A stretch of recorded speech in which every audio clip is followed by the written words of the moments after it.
As an architectural designer, I'm always interested in taking architectural concepts and theories and applying them into my own space. For me, there are 5 chairs that I adore because they embody this translation incredibly well. To consider so many facets of design into an everyday mundane object is impressive. To have an architect design a chair is something I find truly fascinating. It's the architect designing these large-scale buildings and encompassing everything they know into the small everyday objects that we take for granted. So while these may not be trendy or current, follow along and see if you recognize the chairs, the designers, the architects, and what makes them so great.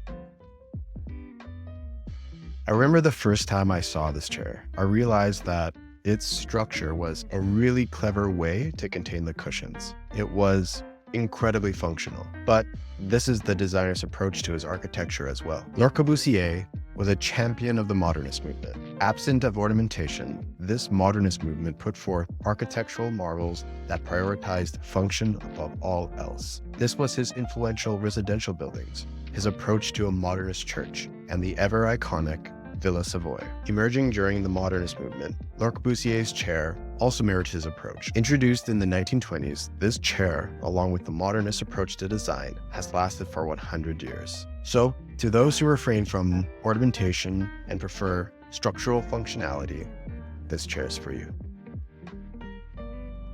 I remember seeing this chair for the first time and realizing that curves can be functional as well. Arne Jacobsen was an architect of the functionalist movement. Similar to modernism, functionalists preached the principle that buildings should be designed based solely on their purpose and function. This is the open-air Bellevue Theatre, a petrol station in the northern outskirts of Denmark, and the functional simplicity of Aarhus City Hall. Designed initially for a hotel as well, this chair uses the same approach as his architecture. His buildings are characterized by a minimalist, rectilinear precision. However, his interiors were rich, diverse environments of forms, textures, and sophisticated details. To those who appreciate the soft, functional fluidity of curves and a more serene seat, I recommend this chair for you.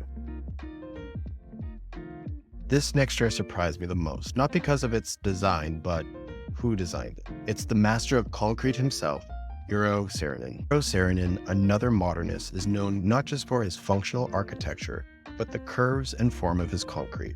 He was the architect of the St. Louis Arch, Terminal 5 of JFK Airport, New York, and one of my favorite buildings, Dulles International Airport. His attempt at a one-material, single-form chair which emulates his architectural ideals in a simple, fluid, and beautiful form, the Tulip. For those who prefer a uniqueness in a singular form and less clutter, I recommend this chair for you.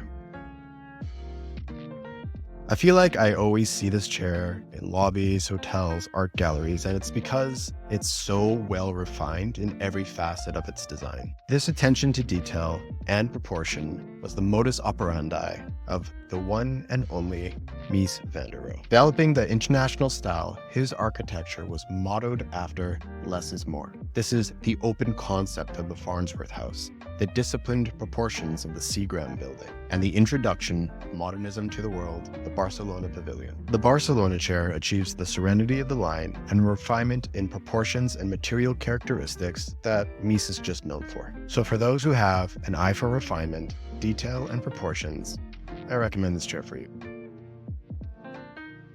I saved this chair for last because it's my absolute favorite. Its ability to be versatile in any room design is probably one of the reasons why it's the most beloved chair of all time. This is the Eames Chair. Designed by power couple Charles and Ray Eames, this design incorporates leather and a molded plywood shell to fit the ergonomics of the body. Perhaps you can see some resemblance in the design of their plastic chair, or maybe even the personal residence, the Eames house. The Eames Chair has become an icon of mid-century design, showcased in museums and collections around the world. While all the chairs I've listed today are timeless in their own way, I hope that someday I'll be able to have this particular chair in my own space. For me, blending architecture and everyday objects is always fascinating. And these chairs remind me of that translation from the very big to the very small. So if you've watched this far, I hope you've learned a little history, discovered a new chair of interest, and perhaps learned what really great design can be. Thanks for watching.